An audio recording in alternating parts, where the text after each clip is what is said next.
Amen. Turasoma amagambo ari mu itangiriro ibice 39 turahera ku murongo wa mbere tugeze ku wa 15. Umutwe w'amagambo uravuga ngo nyirabuja wa Yosefu amwoshya gusambana nawe aranga. Yosefu bamujyana muri Egiputa. Potifari umunyegiputa umutware wa Farawo watwaraga abamurinda amugura n'Abishimayeli bamuzanyeyo. Uwiteka aba kumwe na Yosefu agira ukuboko kwiza aba mu nzu ya shebuja umunyegiputa. Shebuja abona yuko Uwiteka ari kumwe nawe kandi ko Uwiteka yamuhaye kugira ukuboko kwiza ku cyo akoze cyose. Yosefu amugiriraho umugisha aba ari we akorera ubwe, amugira igisonga cy'urugo rwe rwose, amubitsa ibyo atunze byose. Uhereye igihe yamugiriye igisonga cy'urugo rwe n'ikibintu bye byose, Uwiteka umugisha urugo rw'uwo munyegiputa ku bwa Yosefu.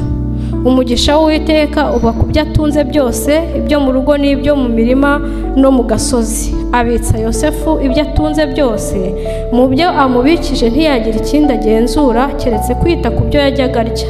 Yosefu yari mwiza wese, afite mu maso heza. Hanyuma y'ibyo nyirabuja abenguka Yosefu aramubwira ati turyamane.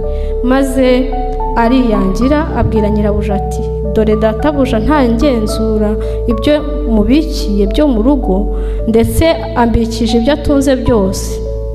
Muri uru rugo nta urundutamo kandi ntacyo yasize ngo akinyime keretse wowe kuko uri umugore we. None nabasha nte gukora icyaha gikomeye gityo nkacumura ku Mana?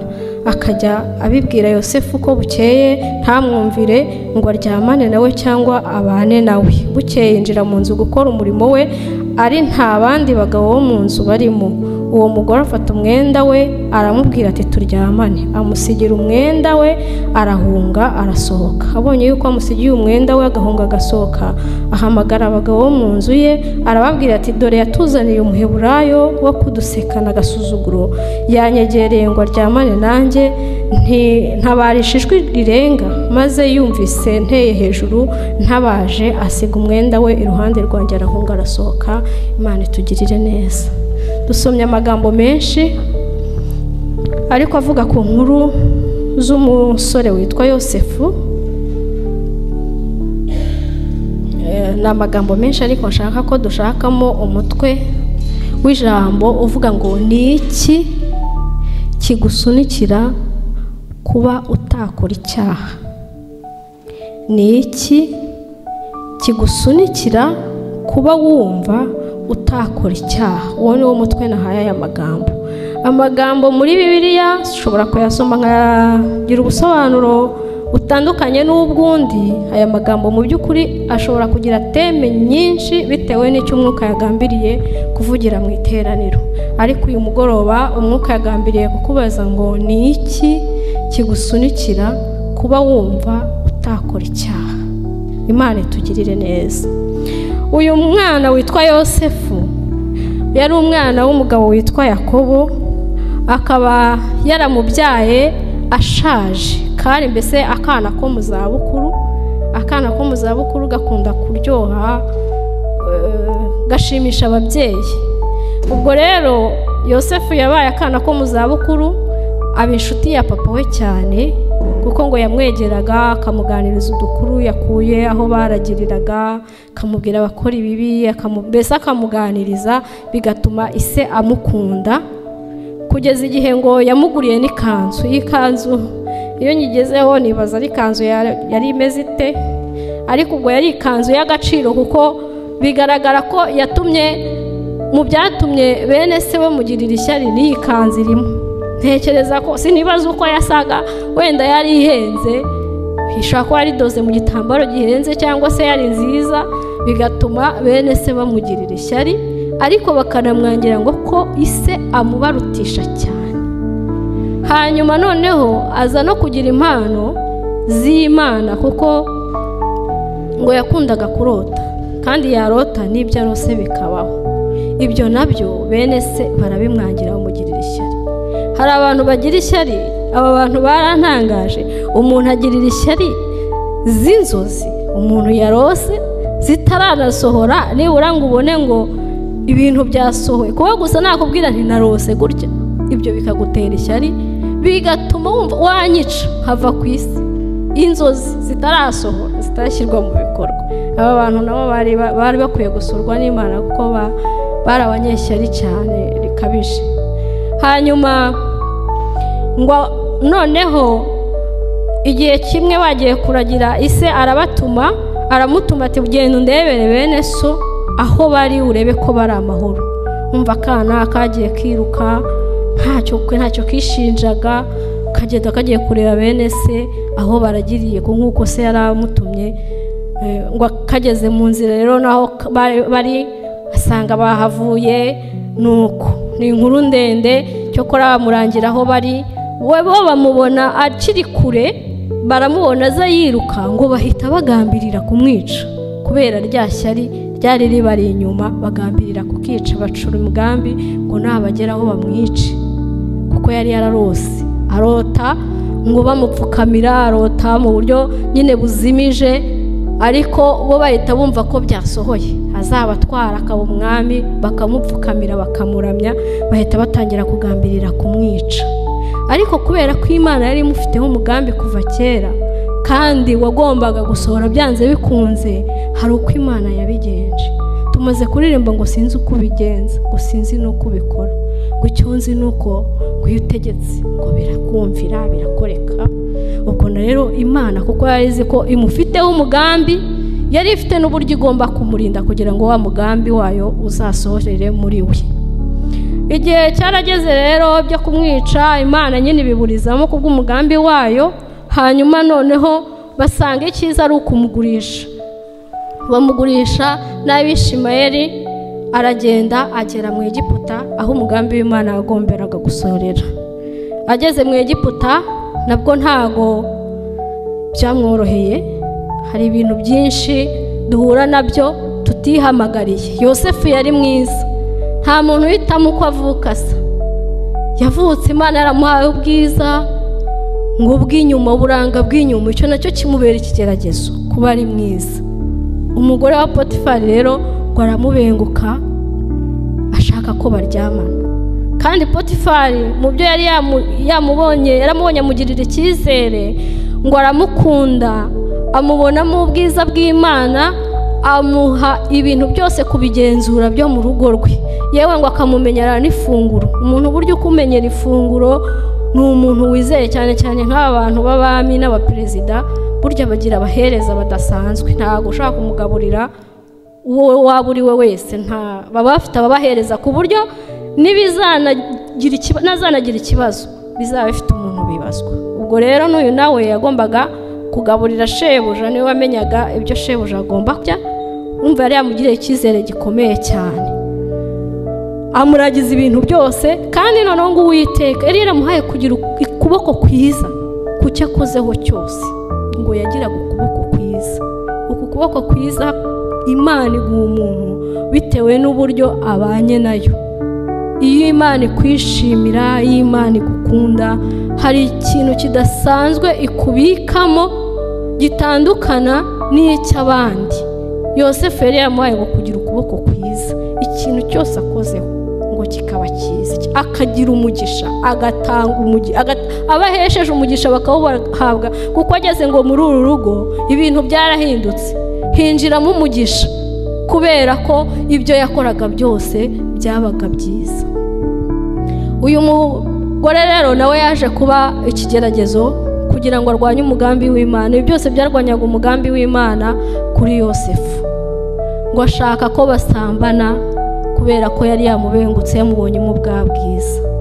Ariko ngo Yosefu, ijambo naciyeho umurongo cyane, ngo aramubwira ngo none nabasha nte gukora icyaha gikomeye gutyo ngacumura ku Mana?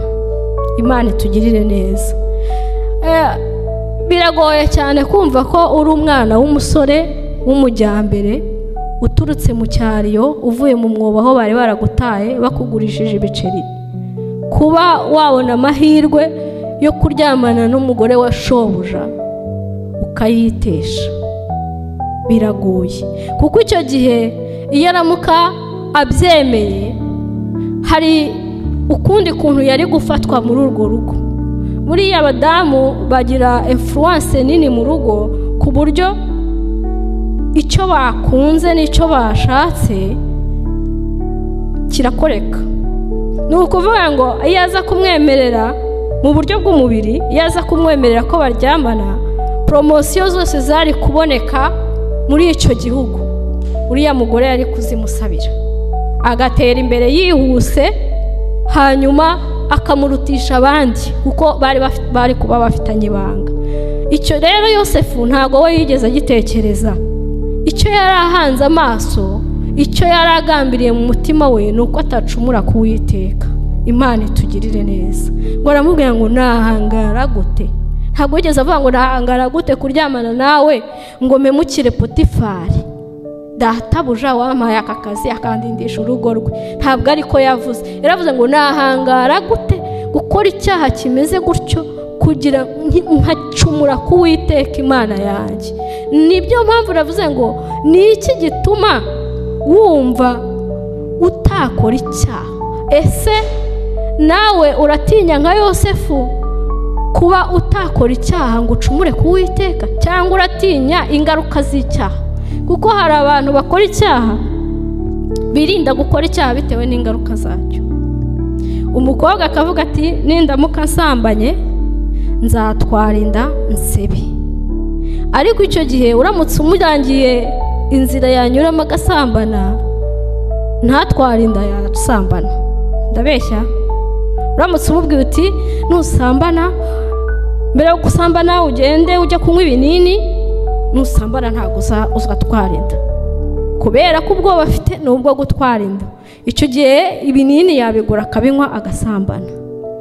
Ubu ushatse kwiba bakakubwira bati ugatinya gufatwa, bakakubwira bati ariko unyuze muri iyi nzira wafatwa, ariko utanyuze muri iyi ukaca muri aka karyango k'inyuma, hariya nta murinzi uhaba, wakwiba ugasohokerayo ibintu wibye ukabitwara, wakwiba kuko uba ufite inzira. Icyo watinyaga ni ukwiba ugafatwa, ariko bakweretse akayira gatuma wiba ntufatwe. Mu by'ukuri ibyo bitandukanye na objectif ya Yosefu. Yosefu we yangaga gusambana, gukora kino cyaha kugira ngo adahemukira Imana ye yo mu ijuru. Imana itugirire neza.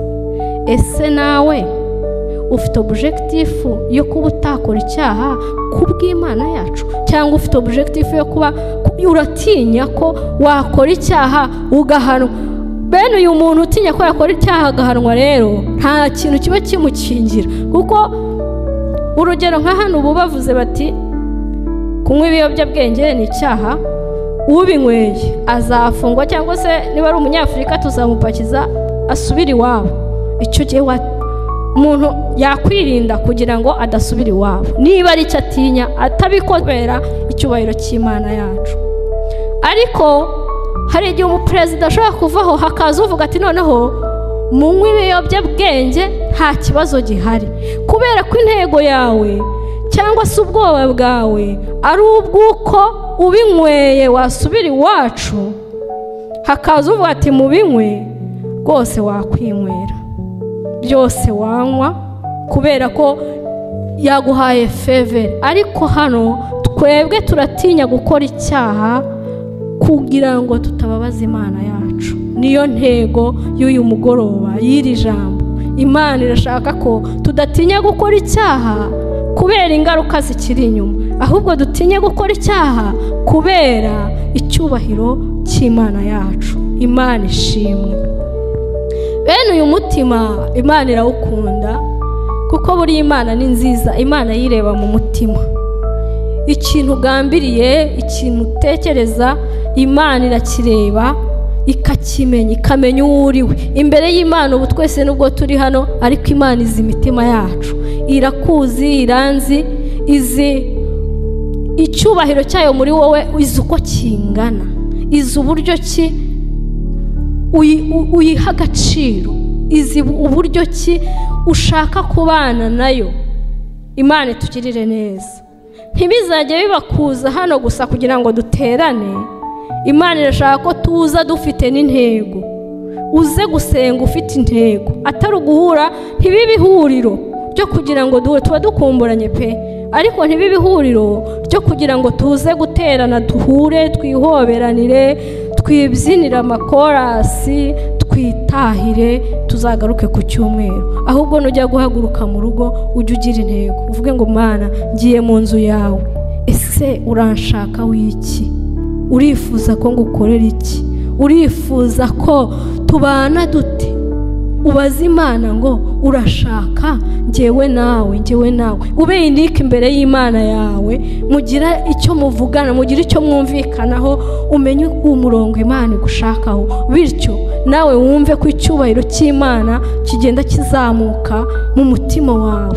Iyo umuntu abana n'Imana neza, iyo umuntu ari kumwe n'Imana neza, urabifiringa, urabyumva. Njyewe njya mbyumva. Iyo mfite ibi communication n'Imana mbyiyumvamo. Hari n'igihe ngira intege nke nabyo nkabyiyumvamo, nkumva nyine nakamye. Bibaho, ntago umuntu ahora mu mwuka iteka. Hari igihe umuntu agira ibimutsikamira ukumva wakamye, ariko icyo gihe uba wiyizi kuko wowe n'Imana yawe muriyizi mu mutima. Rero Imana irashaka ko tugambirira kudakora icyaha, ariko atari ugutinya ingaruka zacyo, ahubwo ari kubw'icyubahiro cy'Imana yacu. Ku ijambo riravuga ngo Imana ntiyanga umunyabyaha, ahubwo yanga icyaha gikorerwa muri we. Ntabwo Imana yanga umunyabyaha, ni wanga icyaha. Gira umutima wanga icyaha, gira umutima uzinitswe icyaha kubw'icyubahiro cy'Imana yo mu ijuru. Hanyuma ibyo bituma Imana ikubanira neza, bituma Imana ikurwanirira. Ahangaha Imana yarize umutima w'uyu mwana, yarize ibi byose byamubayeho, yari ibizi. Igenda imukiza ishyari rya bene se. Ni ukuri bene se bari kumwica, ko byarashobokaga cyane. Ibyo bagerageje byose babigezweho, ariko Imana igira umugambi mwiza ku muntu wayo, ifite inzira icamo kugira ngo irokore umuntu wayo kubw'umugambi wayo, kandi kubw'ubumwe uba ufitanye n'Imana. Ndakwifuriza kubana n'Imana neza, ntabwo uzabyicuza. Imana izakujya imbere, izaguha ukuboko kwiza, ukuboko kwiza. Abanyamahirwe, abantu bagira ukuboko kwiza. Hari abantu baba wifuza kubana nabo bitewe n'ibibarimo, ukumva iyo uri kumwe n'umuntu uranezerewe, urishimye bitewe n'icyo uri kumukuramo. Yosefu nawe rero yari afite ukuboko kwiza. Niba ubucuruzi bwanjye bwanze, nkaba namwiyambaza nti ngwino iwanjye, ubi wanjye umfashe, yakoraho bigahita byemera. Niba hari ibintu byawe byanze byose, aho ageze uwo muntu n'uwo kwifuzwa. Imana itugirire neza, Imana itugirire neza, iduha umutima wo kuzinuka icyaha kubw'icyubahiro cyayo. Hanyuma nirangiza iduhe kwa kuboko kwiza, tuba umugisha aho tugeze hose. Yaje gufungwa, icyaha cyaje kumuhama. Umugore yaramureza, amuregera umugabo, aramubwira ati wa mugurano wawe wazanye waje kunsuzuguza, komisiyo ye yari imaze gupfa. Aramuregera ati yansuzuguye, yashatse ko turyamana, dore n'ikimenyimenyi ko Yosefu yaremeye yijishura umwenda arawumusigira. Hari ibintu tujya twijishura kubwo gukurikira Kristo, kubwo kwibabaza kugira ngo tutagirana urubanza n'Imana. Umwenda arawuta. Nawe birashoboka ko hari ibyo wata kubwo gukiranukira Imana, hari ibyo wata kugira ngo ushyikire ubwiza bw'Imana. Hari ibintu byinshi ushobora gukunda maze kubaririmbira ngo ibyino mu isi ngo bidutandukanya n'Imana. Hari ibintu byino mu isi bidutandukanya n'Imana, ngo tukanezeza iyi mibiri yacu, ngo ariko ubugingo bukarimbuka. Birababaje kuba wanezeza umubiri wawe ariko ubugingo bukarimbuka, kuko uyu mubiri ni uw'igihe gitoya. Njya nkunda kuvuga ngo iyaba twamenyaga ibigize uno mubiri. Ubundi uyu mubiri wacu uyu ni inyo, urimo inyo. Ikimenyimenyi, umuntu apfuye umunsi, nyuma iyo batamuteye imiti ituma abyimba, nyuma y'iminota ingaha arabyimba, akabyimba ntumenye isura. yaba ari so, yaba ari nyoko, yaba ari umuvandimwe wawe, mwaravukanye, mwarabanye, nyuma y'igihe gito cyane amaze gushira mu mwuka, uyu mubiri wamaze kubyimba, nyuma yo kubyimba arashwanyuka, inyo zikaragarika. Mu biga biology hari inyo mwize ziri mu mubiri ziva hese. Uyu mubiri rero ni ubusa, ariko usanga inshuro nyinshi dushaka kuwunezeza ukadutandukanya n'Imana. Imana itugirire neza. Umubiri ukadutegeka tukawunezeza tugatandukana n'Imana. Ntabwo Yosefu yaratandukanye nawe, yewe muhungu, yewe musore, yari umuntu nkawe. Gusambana byari kumuhesha ibyishimo by'umubiri, ariko yatekereje ku Mana, aha agaciro Imana kuruta umubiri we, kunezeza umubiri w'akanya gatoya. Umubiri mvuze ku umubiri turawunezeza. Umubyeyi akumva nejejwe no kumva ahora abyibuha, amata yakaza, kambara neza, agakenyera, akaberwa, akireba, akabona rwose arateranye cyane. Akajya, hari n'abajya kwipimisha ibiro, akareba nungutse ibiro bingahe, ndabyibushye cyane, bimeze neza. Hari abazi kubigendera, kabigendera rwose, ariko ubugingo bukananuka. Tugaburira umubiri wacu byinshi, ariko ubugingo mujya mwibuka ko nabwo bukeneye kubyibuha. Ni ryari ujya wicara ngo wumve wapimisha ibiro by'ubugingo bwawe imbere y'Imana? Ubaze Imana uti se mu bugingo bwanjye ndangana nte? Cyangwa se uri ku minzani yo kumenya uko ibiro byawe biri kungana, ukuri kubyibuha n'ukuri kunanuka inyuma, kandi ari wa mubiri nababwiye uzabora, ni iby'igihe gitoya.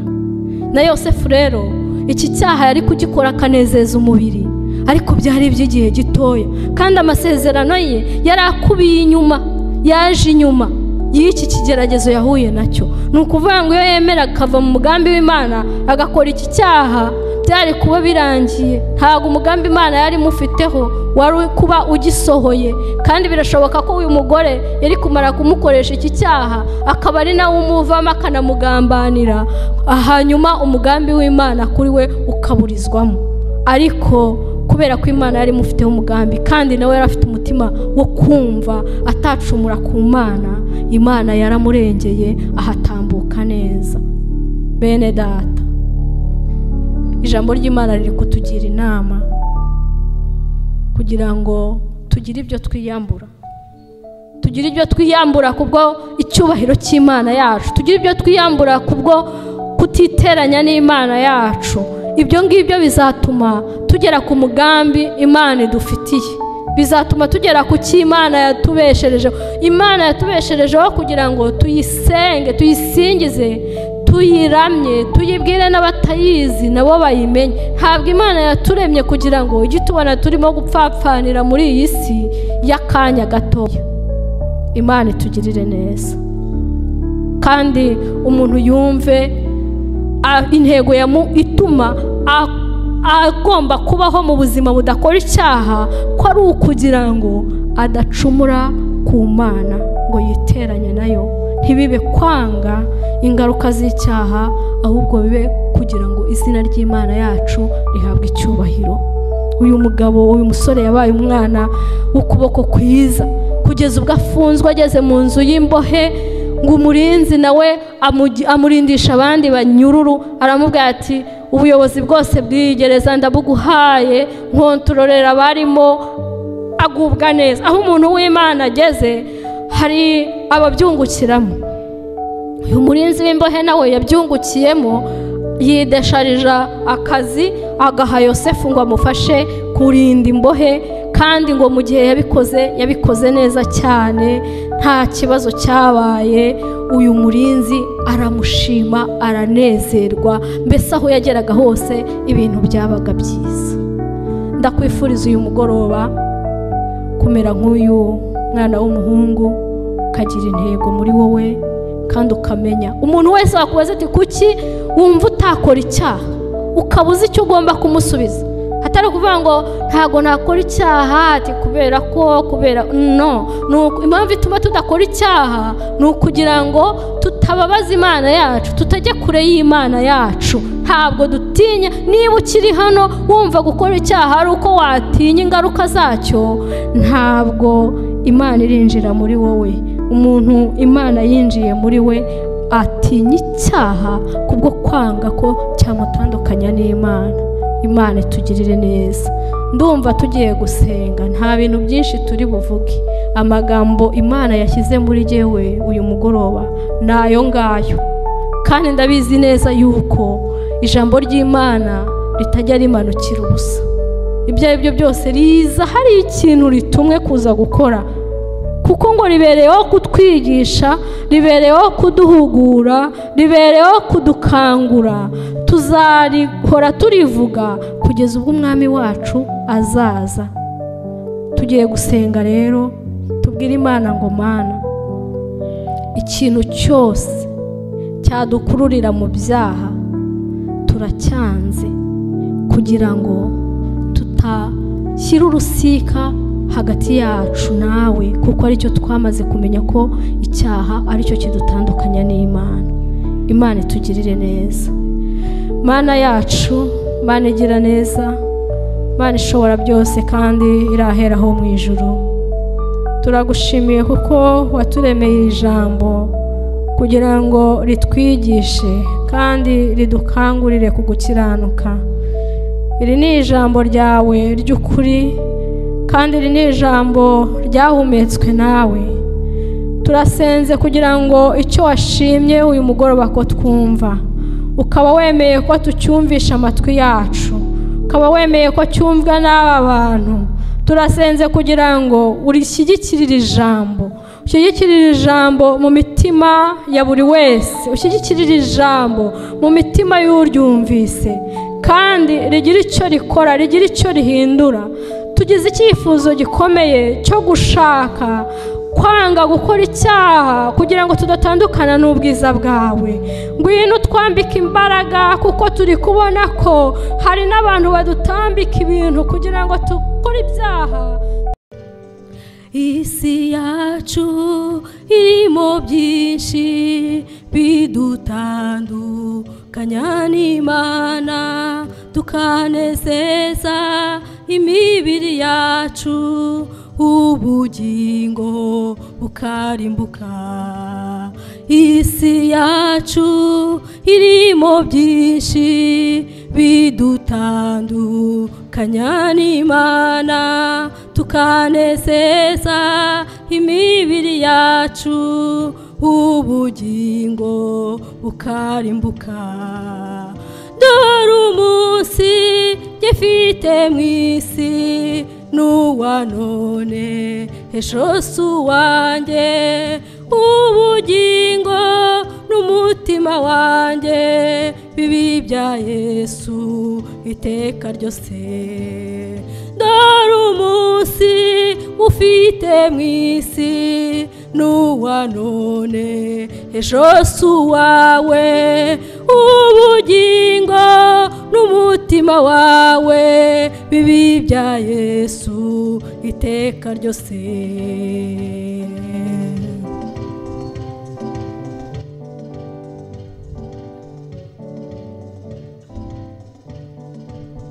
Ibyino mu isi bizashiraho, n'umubiri uzashiraho. Abizeye Umwami Yesu bazahoraho iteka ryose. Ibyino mu isi bizashiraho, n'umubiri uzashiraho. Abizeye Umwami Yesu bazahoraho iteka ryose. Dore umunsi gifite mu isi n'uwa none, ejo si uwanjye. Ubugingo n'umutima wanjye bibi bya Yesu iteka ryose. Dore umunsi ufite mu isi n'uwa none, ejo si uwawe. Ubugingo n'umutima wawe, bibi bya Yesu iteka ryose.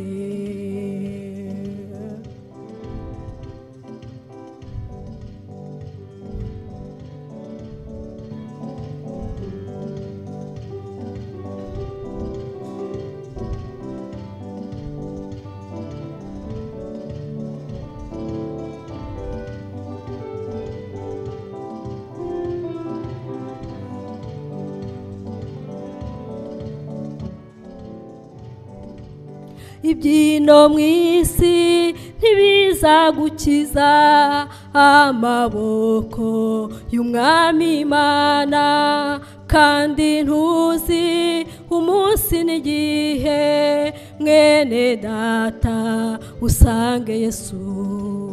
Ibyino mu isi ntibizagukiza amaboko y'Umwami Imana, kandi ntuzi umunsi n'igihe mwene data usange Yesu. Dore umunsi ufite mu isi n'uwa none, ejo si uwawe. Ubugingo n'umutima wawe, bibi bya Yesu iteka ryose. Dore umunsi ufite mu isi n'uwa none, ejo si uwanjye. Ubugingo n'umutima wanjye, bibi bya Yesu iteka ryose. Dore umunsi ufite mu isi n'uwa none, ejo si uwawe. Ubugingo n'umutima wawe, bibi bya Yesu iteka ryose.